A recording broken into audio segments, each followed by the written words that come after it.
Environmental justice means every person, regardless of where they live, their income, social status, or race, has access to live sustainably in a healthy environment with the basic amenities needed to thrive, free of pollution and exploitation.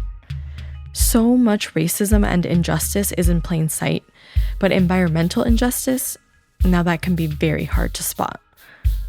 The Salton Sea sits about 30 miles from the Mexican border in Southern California. Tens of thousands of residents, many of whom are first and second generation Latinos, live in the surrounding areas. But the sea is slowly disappearing, leaving toxic dust behind that threatens the safety of these communities. Here's an episode from producers Adriana Torres and Rosa Gonzalez that originally aired on the Living Downstream podcast. A few years before I was born, this shoreline, we call it a playa, it was covered with fish, almost 8 million of them, tilapias. They were dead. A lack of oxygen and a lot of algae killed them. None of this is supposed to be here, not the fish. Their bones are under my feet mixed in with a lot of barnacle, tiny round shells like beads. They're a sign that the food chain is failing. It's surprising, but birds still come to the sea. Even though thousands of brown and white pelicans died here from eating bad fish, this is a stop for birds on the Pacific Flyaway, a migration route, and climate change is stealing bird habitat at other stops on the way.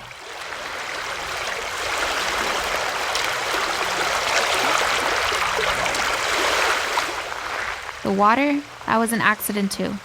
Farmers came to settle this hot and dusty land, so they built canals to divert and control the Colorado River. More than a century ago, one canal broke open. The place it flooded hadn't been a lake in hundreds of years. None of us should be here, not the fish, or the birds, or the people. But we are. Now, the sea is shrinking. Over time, officials have promised to do things to restore it and protect us, including California's current Natural Resources Secretary, Wade Crowfoot. A receding sea worsens air quality. That is a major public health crisis in Imperial and Riverside counties to tens of thousands of Californians and, of course, Americans. Fixing the sea is California's responsibility. The state said so the year I was born. Since then, they've spent millions of dollars on studies and meetings and reports. But the Salton Sea has been drying up faster, and the climate is changing, and there's still no plan to finish the work. No, I had this one filled up all the way. Oh, but you have to put the seats in before you fill it up all the way through. My name is Rosa Gonzalez. Adriana and I just graduated from high school together. I live in Thermal. We don't even have a mayor. It's a small community a few minutes from the Salton Sea. But until a couple of months ago, I really hadn't seen the sea up close. Here on the west shore, it's gross. There's trash, old bottles, a nasty, muddy piece of carpet. It smells rotten eggs, rotten fish. And it's hot. It's going to be 112 degrees today. A couple of volunteer scientists and a teacher from our old high school, Desert Mirage, they're pumping up a small pontoon boat.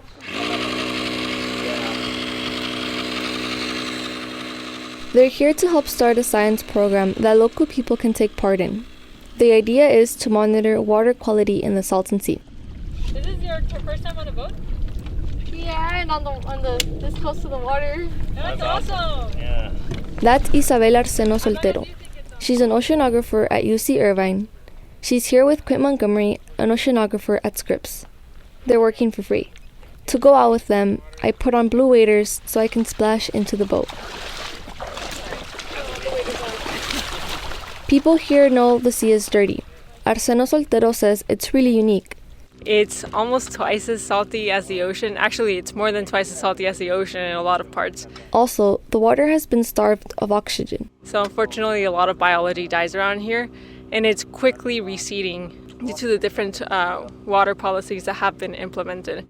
State and federal scientists monitor water quality out here, but not frequently, and their data reports are hard to find. These scientists in a group called Alianza Coachella Valley want to do more and share more about water quality with the community. Yeah, I'm gonna push. I'm gonna get in right now. So we are preparing to leave right now. A 3-hour show.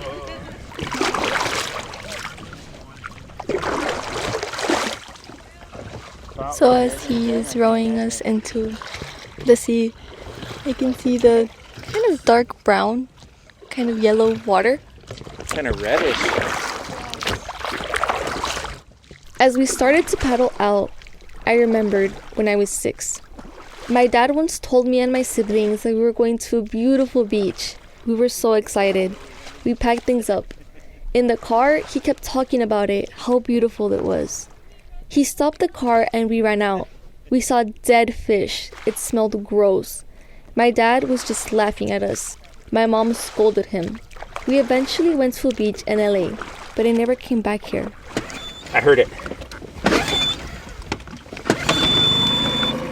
Out on the water, it's a different view. You know which way. You can throttle around for the your business, baby. It's super shallow right here. We can still touch the bar. For one thing, the sea is about 35 miles long. It takes almost half an hour to get to the first sampling site by the mouth of a river. We can use the salinity as a marker for where the river is coming out. Even in the middle, the sea is shallow. Arseno Soltero uses a monitoring tool called the sonde. It looks like a flashlight. It tracks time, location, the oxygen levels, how cloudy the water is, and how salty. So salinity here is 54, so it is fresher. We have gotten into the river plume. For most of a century, 4 rivers have kept this area wet. Their water arrives less salty than the sea, but also polluted. River water tends to have other pesticides in it that are feeding into the Salton Sea. So we can say that if the salinity tells us that we're getting into the area that is influenced by the river water, then maybe that area has also other pesticides and nutrients. The scientists are training at least 10 community members to come on sampling trips just like this. The group Alianza will pay them each time. I guess what we're trying to help them is just to get information, because essentially what we want is for the community to have their own measurements and have their own tools to advocate for themselves in terms of environmental policies. My dad, he still thinks the Salton Sea is a nasty place. But on the water, I started to think of the sea more like someone I know, like a sick family member no one remembers or cares to bother with.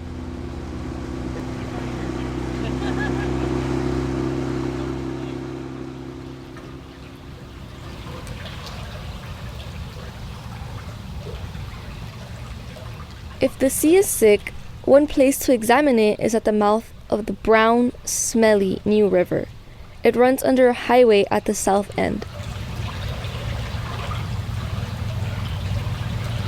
Drying the sea up is happening on purpose. California water users took more than their share from the Colorado River for a long time. So the year I was born, the state had to settle a fight with other western states about that. It meant less water for crops and less farm runoff going into this river that feeds the sea. Pesticides are still in here, from Mexico and the US. Some of them are illegal now, like the termite killer Aldrin and DDT. That's what another scientist tells me. My name's Ryan Sinclair. I'm an environmental microbiologist and I work at the Loma Linda University School of Public Health. For one of his projects, Ryan Sinclair used a balloon to raise a camera up above the playa to help show how fast it's growing. By one estimate, the sea could lose 3/4 of its volume within a decade. Within 25 years, there could be 100,000 acres of exposed playa. Authorities said to avoid the sea this year because of the algae blooms that could harm people and animals. Sinclair points out an agricultural ditch that could harm people too. The concern is that the pesticides will be emissive because they're in the sediment, which would be this stuff here. Toxic chemicals are in the water and the mud drying out. There's no way out for all of this. We know that those are still there, but we don't know if they're going to be attached to the dust and they're going to be blowing up into the wind and then coming out to where people are living and breathing. State pesticide regulators check water quality at 2 rivers that go into the sea a couple times a year. But this isn't drinking water, so they don't study human health impacts. No state agency understands what happens to the pollution as the sea dries up. Everything's in uncertainty right now. I don't think anybody's been able to quantify anything about any of this. So people want to do some science themselves, just like the community already does for air quality. A group called Comité Cívico del Valle put in 40 of its own air monitors to supplement the few the state has here. For this water monitoring, way more people signed up than Alianza can train. The budget for this whole project is tiny, a few $1,000s. So far, the state of California has authorized more than $700 million for restoration projects at the Salton Sea. That Salton Sea is a pretty big challenge. In 2014, Governor Jerry Brown said fixing the sea could be quite expensive. I've heard numbers into the billions, so it's important. I'd certainly like to find a way to do better by the Salton Sea than we've been doing. But none of the money spent so far has gone to study the questions people ask the most about health risks. What's in the dust that's getting exposed on the playa? And who's going to be affected by it? So all of those districts are involved: the water district, the regional water board, the pesticide, and the air quality districts. Researcher and microbiologist Ryan Sinclair. They just don't take responsibility to, solve this complicated problem. And so that's the main issue the community has. Other airborne pollution blows into the Coachella Valley too, so it's hard to know how much to blame on the sea. There's smog from bigger cities nearby, emission from cars, from trains and trucks that move cargo, power plants and factories. Near where I live, there's burning on agricultural fields and particles of dust from the desert. Still, UC Riverside scientists who collected dust estimated that about 10% of their samples come from the playa, and there's more playa at the sea every day. Pollution already causes many diseases of the lungs and heart. It makes people sick, including my classmate Adriana's mother. My mom's name is Silvia Torres Ceja. She has lived near the Salton Sea since she was around 17. Empecé a sentir esos problemas como a los 17 años, pero de primero no le tomé mucha importancia porque comenzaron nomás como alergias al aire, a la tierra. Within a year, she started to have trouble breathing. At first, she didn't think much of it. It felt like allergies to the air or dirt, but the symptoms got worse. She discovered she was asthmatic. She couldn't run fast. She couldn't be outside. Now she controls her asthma with medication. It's worse in the spring, and she says it's aggravated when the wind shifts and comes from the sea towards our house in North Shore. Pues un ataque de asma, en veces lo comienza uno a sentir en vez como en la garganta, pero de todas maneras comienza uno a sentirse desesperado, que empieza uno a... When an attack starts, she feels it in her throat, and she begins to feel desperate for air. And sometimes she's sweating and feels like she can't get enough air. Tienes que correr inmediatamente a un doctor porque pues si no ahí queda uno. It feels like you have to immediately run to the doctor, she says, because if not, there's no one who can help. My mom went to the emergency room a few times for this, but the people who can't afford doctors or American health care are not even counted in public health statistics. The accelerating ecological crisis is really there for people to see.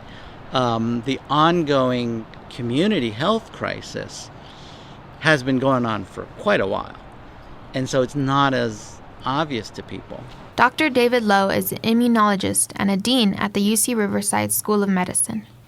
In Imperial County, at the south end of the sea, 1 in every 5 people has been diagnosed with asthma. But in Riverside County and North Shore, we've only got estimates. We just don't have the detailed information on who is sick, where they are living, what they're exposed to, and what kind of sick they are, right? So we need that information because we have not made that investment.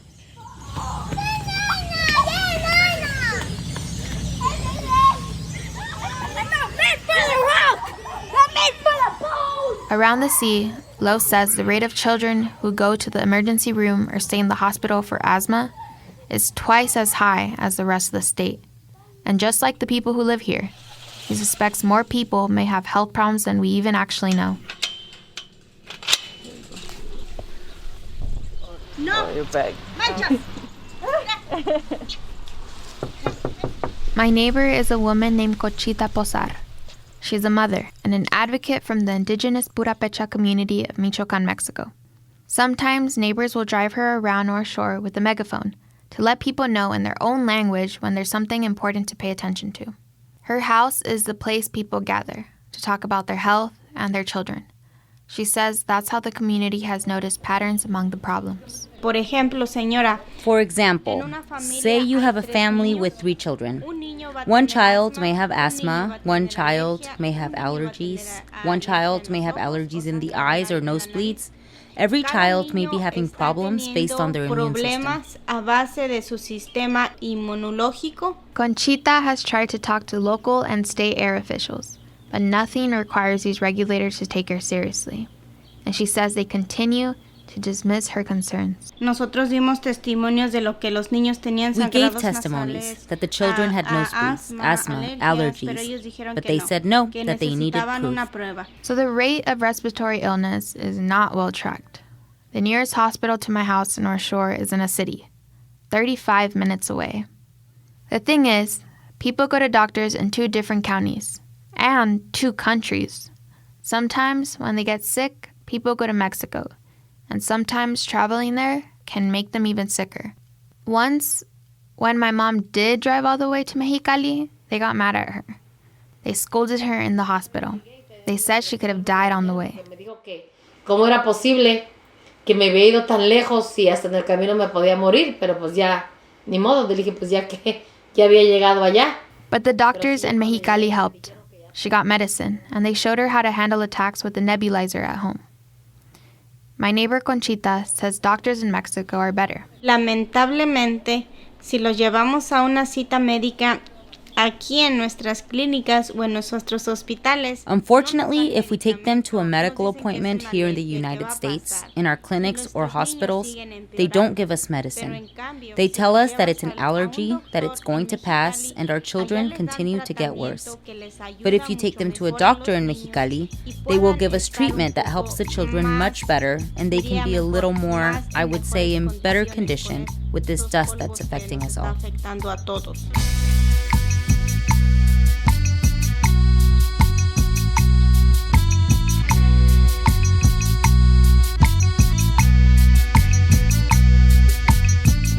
The issues we're talking about might affect more than 100,000 people who live right near the sea. David Lowe at UC Riverside runs a Center for Health Disparities Research. He says that the symptoms we describe offer clues that the problem is specific to the sea. It's a drying lake. It's becoming ecologically unstable. It's more of an environmental exposure hazard. And because that's the case, he says it's worth seeing the sea differently. In ancient times, people blamed a poisonous vapor for diseases, like plague. Lowe says this was called a miasma, and he says that it is one way to think about the Salton Sea. But really, the Salton Sea is a system, an ecosystem. The sea, and the dust, and the algae, and the fish, and the birds, and the people, together. The communities can really direct us to where the real research questions are. We think that this drying Salton Sea and the dynamic degradation of the ecology in the sea and its secondary effects on the aerosols and that association with pulmonary health is something that really needs to be studied. People in this area say they feel connected to it, like a neighbor, and its changes are rippling into their lives.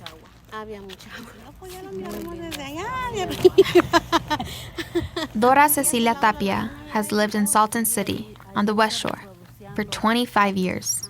There were pelicans there on the shore, and you could hear the waves, and I would close my eyes and I could hear the sound of the tiny waves. It's beautiful, the sound of the tiny waves hitting the rocks. It sounded so beautiful that it relaxed you.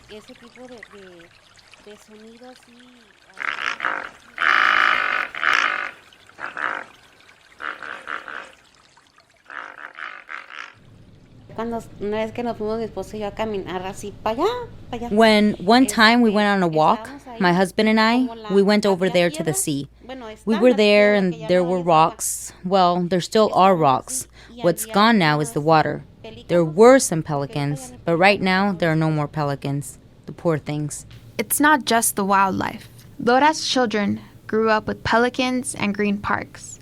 But now she volunteers at a school with Red Flag Days to warn everyone when the air is especially dangerous, and a dusty playground where she sees kids struggling. There are children who are coming after my children who have not enjoyed what my children enjoyed at that time. Why?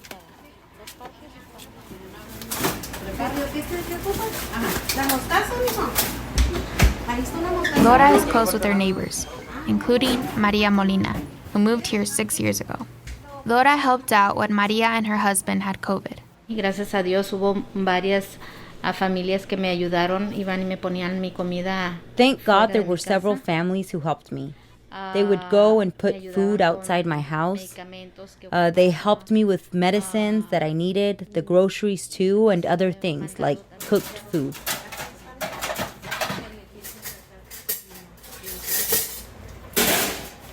Like Dora, Maria thinks the sea is beautiful, but she also compares it to the coronavirus. Because the illness will expand everywhere. That is why I feel like that. Maria and other people who had COVID here say their lungs are still recovering, and that makes dust and allergies and asthma all that much harder to cope with. As the health of the sea worsens, Dora says, so does her mental health. Te deprime, te da depresión. Es una depresión que... It depresses me. It is a depression where sometimes you don't feel like moving or doing anything, and you wonder, why do things happen like this? All of this is why David Lowe says it's important to study people and the rest of this ecosystem together. We can think about this as a real medical mystery that we need to solve if we're to address their health issues more directly. So Lowe and some other UC Riverside researchers decided to take a closer look at what the sea might do as it changes and becomes more dangerous. They exposed mice to water from the Salton Sea, and the mice had a reaction. Not one like when my mother has asthma, and not like an allergy, like the allergy people get to something around the house. And they tried water from the Pacific Ocean. Mice didn't react to that. Lowe says maybe there's something unique about the Salton Sea. It may not be a specific bacteria or virus or fungus that's causing it.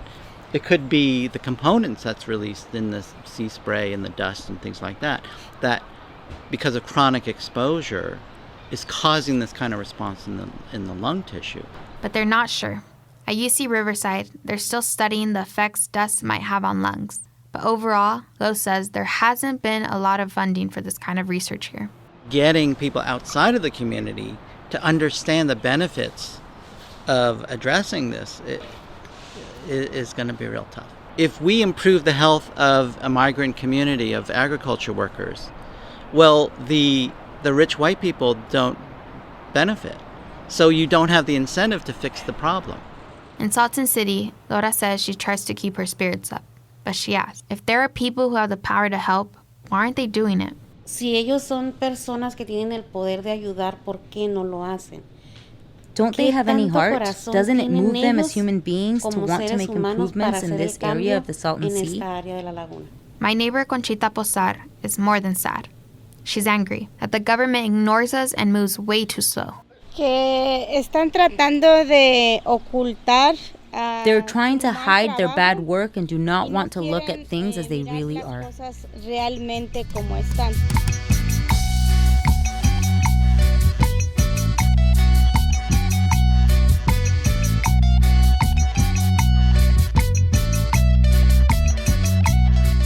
Dora and Conchita and other people from the eastern Coachella Valley have told the state they want more action and more attention on human health.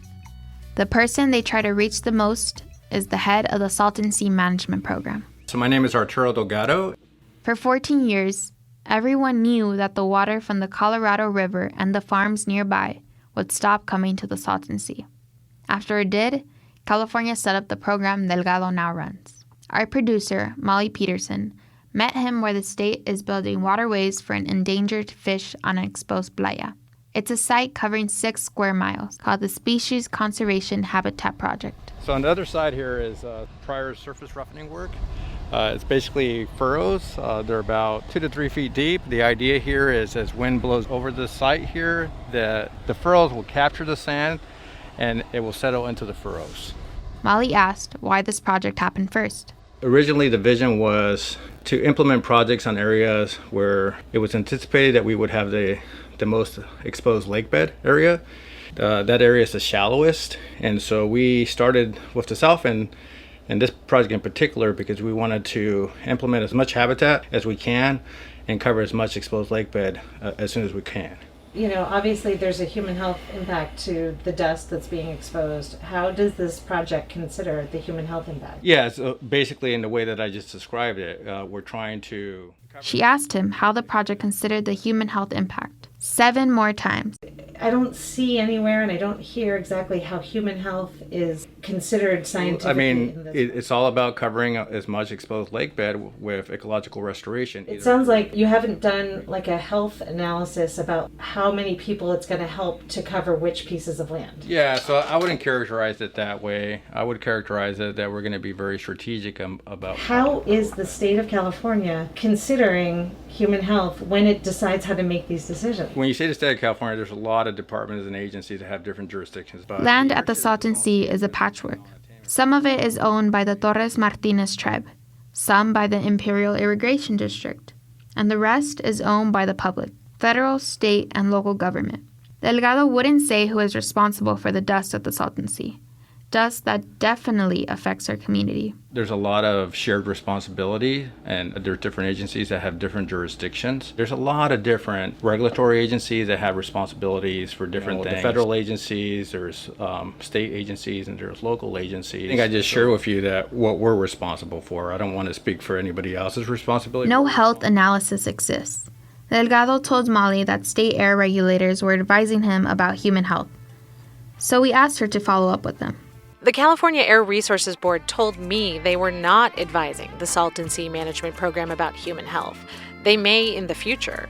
They have not been asked to study human health impacts from the sea, and there's no funding for such work right now.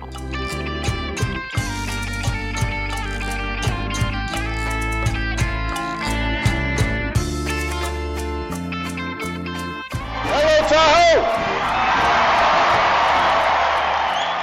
According to a Congressional Research Service report, covering all of the exposed playa would cost nearly $6 billion. California is trying to get funding from the U.S. Congress and federal government now. There hasn't been much federal spending so far.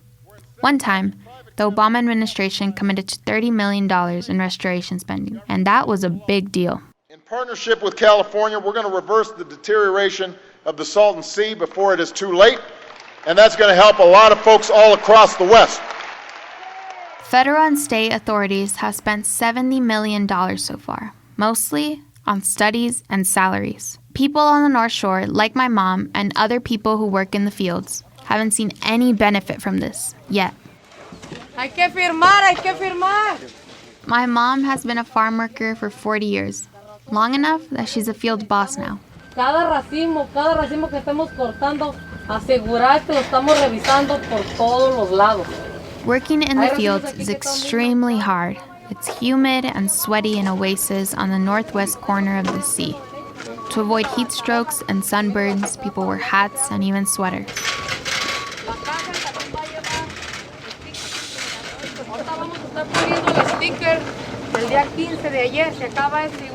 With all the dust and sand the winds carry, it can be very hard to breathe in the fields. Researchers at the Scripps Institution of Oceanography say wind sloshes around, north and south, up and down the sides of the mountain in the Salton Sea Bowl.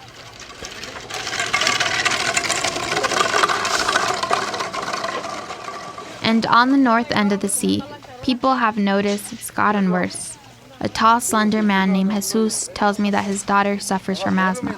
Sí, es peor, por ejemplo, cuando se vienen las tolvaneras. Yes, it's worse. For example, when the dust storms come, you notice that asthma attacks begin to occur more frequently. There's less exposed playa around here compared to the south end, but you can still see the dust storms at the north end of the sea from space. Jesus says that the state should focus more on people than on the wildlife. Claro que influye lo de la contaminación de la laguna porque Of course it does. Of course it influences the pollution from the Salton Sea. Because when there's dust storms and the strong winds come, well then all the pollutants spread where you live, and you really notice that children, that young people, start to have problems, and those with asthma. State officials say legal requirements and a lack of money limit how fast they can improve air quality at the Salton Sea. To me, and people in my community, it feels like neglect. And while they delay, climate change is making life much harder. In the mobile homes and trailers where farm workers live, people run air conditioning longer to make conditions livable, like at the house of my classmate Rosa Gonzalez. By the time I'm an old woman, my hometown will see 100-degree days half the year. Every year, the air conditioners cost us more money. The Eastern Coachella Valley has the most mobile home parks per capita in California. I grew up in one. They're called Polancos, and they're the best housing option people have. Melva Recinos, who used to work in the fields herself, now owns a Polanco park near me in Thermal. It's not just a trailer on top of another trailer. These mobile home parks were made a little differently, with more space, more privacy. But the unpaved roads around Polancos swirl with dust, and when it rains, roads run with mud. Yanez Andrade Magaña, an advocate with Pueblo Unido, says wealthier neighborhoods don't have our problems. De que antes de salir tengo que ver a ver si va a salir mi carro para ir al doctor. O de que antes de que los niños se vayan a la escuela a ver cómo está la carretera. Like, before leaving, I have to make sure that my car can even make it out so I can go to the doctor. Or before the children go to school, I have to check to see how the road is. If it is okay, if it is not raining, if it is dry. But if I'm going to take the kids to school, or if I'm going to go out, I can't see because of the dust. These are things that are normal, day to day here. But if we were on the other side of the valley, we wouldn't have to think about them. They don't happen. A short and quiet woman named Virginia calls this Polanco home. She's 40 or so. She works in the fields and she's allergic to dust. A few days ago, when the dust event happened, I got so itchy. That's what the doctor tells me, that it's allergies. They already tested me, and it's a dust allergy. I told him, well, I can't move anywhere else. My financial situation doesn't allow it. I'm a little better here compared to where I was before, but the dust does cause allergies to my husband and I. He starts to cough. It's like he's sneezing a lot. The coughing and the itching, all that is the allergy that it produces in me. Melva, the landlord, she has tried to help. She put down heavier black dirt around these homes to fight the dust. It's part way towards paving. Some of the dust comes from the Salton Sea. Local air regulators have declared the Eastern Coachella Valley an environmental justice community, and they set aside some money for paving projects, a grant Melva has applied for. But there's so much competition, she might not get it. Melva points out that the Coachella Valley hasn't met air quality standards for years. It's a right we all have, a human right, the right to breathe clean air. That is why we have our agencies to protect us. This isn't like a luxury. It is a human right that we need to give to everyone near the sea, all these people in North Shore. Paving makes life easier. You can get to work in the fields, or to doctor's appointments, or to school. On top of that, it cuts dust, so it's easier to breathe. Yaneth from Pueblo Unido says it's the kind of solution people here actually want. So it hasn't just been a solution for one thing. It's a solution for many things. The problems with the sea reveal what we're missing: access to healthcare and a good economy. it's an environmental problem, but David Lowe from UC Riverside agrees it's even bigger than that. We can do that, try and improve access to healthcare, but there are many other ways that we need to benefit the community so that people can afford health insurance, things like that.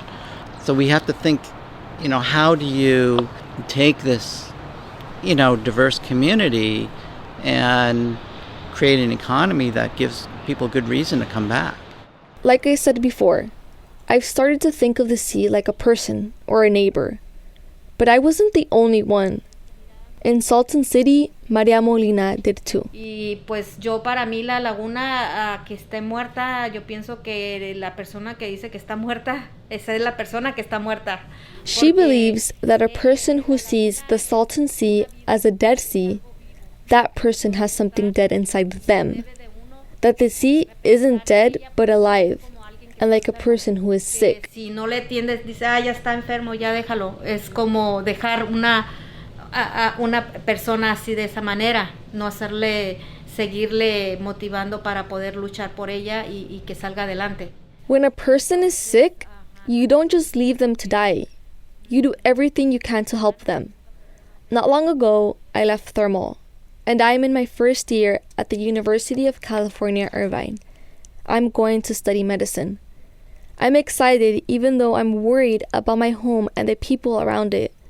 I want to continue to support the people who have helped me grow and the community that has always supported me. Our ecosystem is sick. I want to help. Adriana Torres says that's her plan too.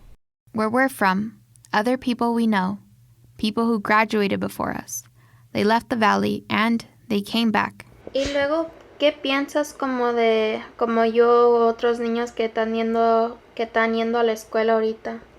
So I talked to my mom about this. I said, what do you think about me or other kids who are going to school right now, leaving to other places? What do you think about that? ¿Verdad? Ellos que están viviendo aquí, miran lo que pasa, saben qué es lo que hace falta. She told me people who live here know what is happening. They know what is missing. They know what we need. She says parents should encourage their children to get ahead, to have goals, to study hard. That's what she did for me. I just started at Stanford.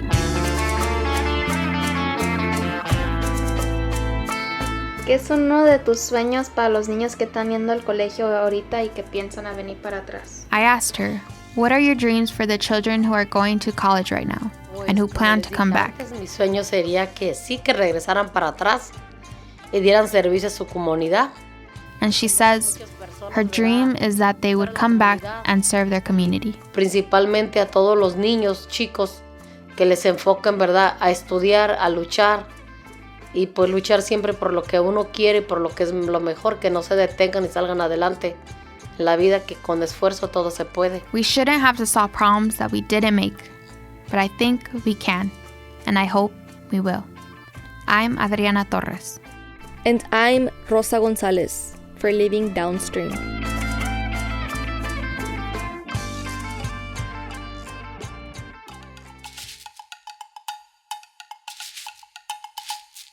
This episode was originally written by Molly Peterson with Olivia Rodriguez Mendez for the Living Downstream podcast.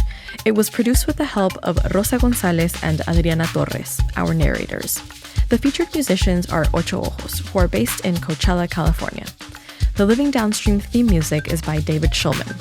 Steve Mencher is the founding producer of Living Downstream. Darren Lachelle is the president and CEO of Northern California Public Media.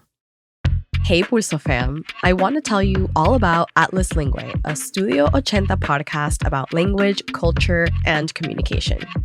Have you ever wondered what your cat is trying to tell you?